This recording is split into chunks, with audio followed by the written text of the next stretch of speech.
Our next guest has an even more remorselessly moving story. I'd like to introduce you to a part-time gentleman and scholar, Edward Barrington Pickle, otherwise known as Squeaky.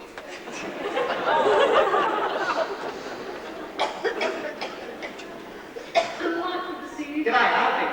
How are you? Oh, g'day, Barry. I've got to tie you home. You can come to church, see? Ever such a royal. Where did you meet Mr. Hibbert?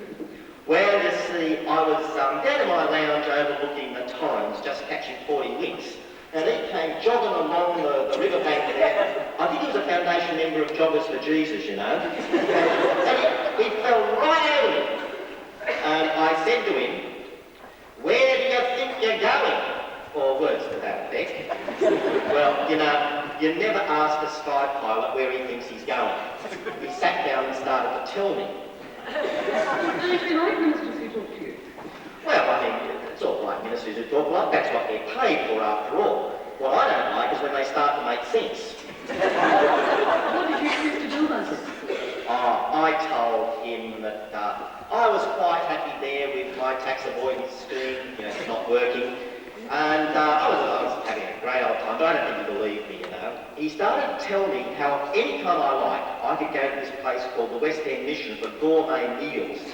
He told me about how his church provided a different dish every month. So if I went in August, I could get cheese. And if I went in September, I'd get soup. And if I went in October, I could get Vegemite. And Barry, I get worried. They're sending toys this month. And he also showed me their op shop down there. He tried to get me to buy this pink Blurex suit. But I can't imagine anyone with their right mind having a pink Blurex suit. Well, was that your only contact with Barry? Well, no, I'm afraid he must be fairly desperate for church members, and he seemed to look at me as a likely prospect. I couldn't get rid of him. Any time, day or night, I'd be lying down asleep along, he'd come jogging and come up to me and say, "Are you fit for heaven?" Well, I mean, he even took me home once for one of Judy's curries. I learnt the meaning of remorse that night. Seems he's got this whole new evangelistic technique. The curry lets you experience the fires of hell inside. And then he asks you to set up a committee. He wanted me to run a new organisation called Deros for Development. Desperation, isn't it? Did he ever, what else did he do? You were going to tell me how you couldn't get to sleep. Well, I was. I thought I had every time, day and night, he comes along, shining torch in the face, asking me where do I think I'm going. Well, I suggested to him that, well, I didn't know. You didn't know? No, but I eventually said to him, look, fella, how am I ever going to get some sleep with you around? And he said, he had the solution. He had this friend called Ray Whitrock who'd solved it. You come to church every Sunday and sleep through the service. He pointed out they even have happy asses on some of the seats in this church, so you can get a good nap. But it didn't work for me. So used to listening to him, I found I couldn't sleep while he was talking. So what have you chosen to do now? I found this terrific little coffee lounge just across the way there, and you can get a sleep there. You can. I mean, sometimes it's pretty crowded, but I found a perfect way of getting a seat whenever I want it. You just sort of come up close to someone, give them a little bit of the Torrens, and sort of sit there and say, "You got lights?" You can always get a seat if you want to sleep. You're a charmer. What will you do now that Barry is leaving? Well, I thought I might hang around here for a while. I seem to fit the basic sort of, social patterns of the place. But then I thought again, Barry and I are really two of a kind. And I don't like to desert my mates. I mean, that's not right. Barry, what sort of food do they serve in Bloomsbury? Well, look, thank you very much, Squeaky. Would you like to help Mrs. Qantas Birkdale serve coffee and drinks? Oh, I'd be delighted. I'm great to stir. Oh, that'd be lovely. Hope to see you later.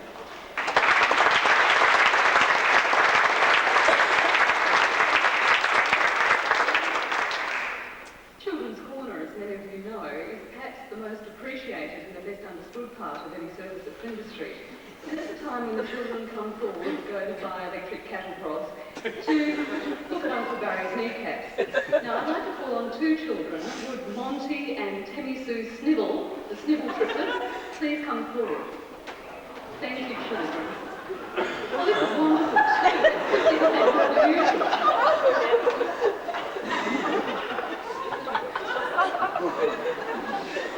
Now, children, I gather you've got something very special to show Mr. Hibbert. What is it? It's a song?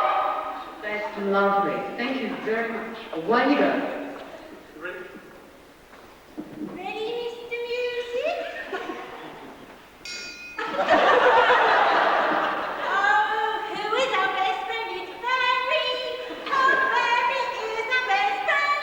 He takes us walkers, gives us hawkers, Barry.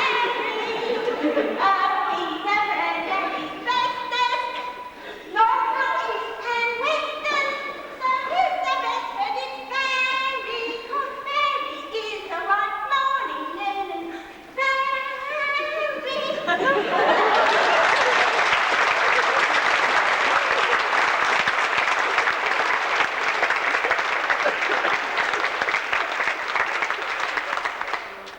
Well, I really enjoyed that. And I would say I really enjoyed that. Now, children, you know that Barry really loves you dearly, don't you? He does. He loves us dearly. Right, and you know that he wants you to grow up from being little snibblers into great big snibblers, don't you? We do. Well, this week he cleaned out his garage and we've got something very special for you. Now, Monty, he has. Now, Monty, would you go over and get that special bag? Look familiar? Right. Now, what have you got in there, Monty? Hang on. I'll show you. Do you want to know what's in this bag? Hang on. Have a look at this. This is a paintbrush. Take a good look at this, girls and boys. This is a paintbrush. Do you know whose paintbrush that is? God's? No. That was Barry Hibbert's grandfather, Clarence James Augustus paintbruch. And he painted the Dunedin manse with that paintbruch. Hey, where's Dunedin? Texas stuff. See, I told you Dunedin was Texas. Take a smell. Isn't it? And that just shows you that God moves in mysterious ways.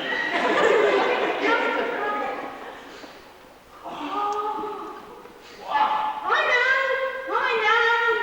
Barry's grandmother used this to build the ark.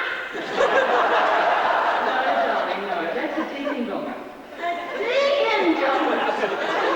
Have a look. It's got a chip out of it. Oh, You know why that chip's out of it? No, that chip happened because he donged a deacon. He did dong a deacon. You know who he donged? He donged a guy called Richard Huxton and that. Really happened. That's true. And the moral of that is the power of prayer. Do you want to look in this bag again? Have a look. This is remarkable stuff in this bag Uncle Barry has. Have another go. Wow, look at that. Isn't that fantastic? You know what it is? piece of wood. Yeah, it's a piece of pine wood. It's the pines they grew the cedars of Lebanon from. Pretty important, you can see it's wood. That just proves the Bible's true, doesn't it, children? Very children. Hey, guess what else I got in? I got a rabbit trap. But listen, we're going to save that for the next strike. This is the rabbit trap. Actually, now, children, order. You know how well you behave normally. Now, we'd like to leave you with one final